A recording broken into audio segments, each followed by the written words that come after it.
চিকিৎসক সুবর্ণ গোস্বামীকে বদলির নির্দেশ আরজিকর কাণ্ডে সরব হয়েছিলেন সুবর্ণ। বর্ধমান থেকে দার্জিলিং এ বদলি করা হয়েছে সুবর্ণ গোস্বামীকে।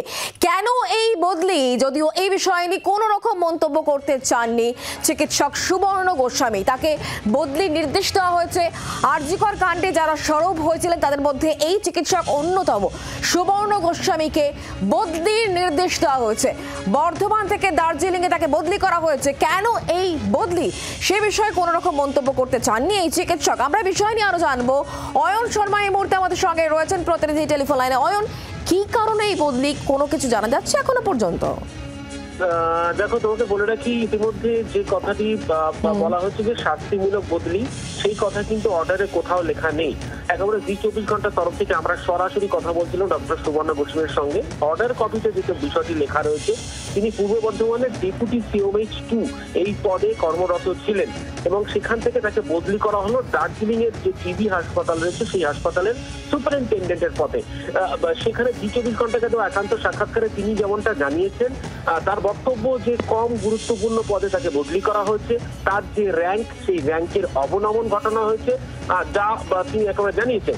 তবে আমরা প্রশ্ন করেছিলাম যে শাস্তিমূলক কি বদলি, কারণ চিকিৎসক আন্দোলনের একেবারে অন্যতম মুখ ছিলেন আরজি করে, সেখানে দাঁড়িয়ে সেই কারণে কি বদলি করা হলো?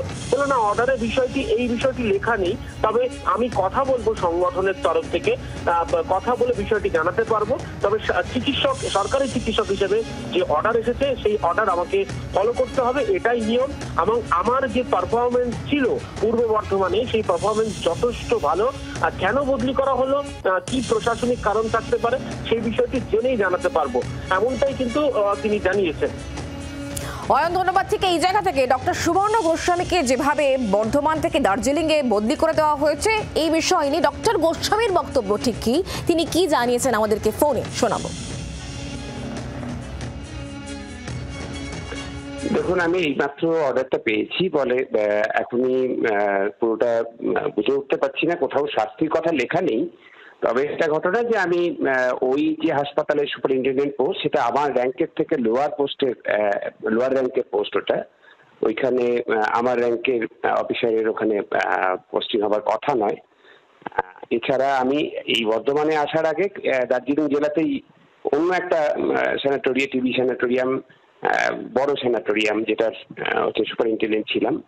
আবার ওখানে কেন পাঠানো হলো সেটা আমি আমার সংগঠনের সাথে কথা বলে তারপরে বলতে পারবো বিস্তারিত। বাংলার আওয়াজ, বাঙালির আবেগ, জি 24 ঘন্টা।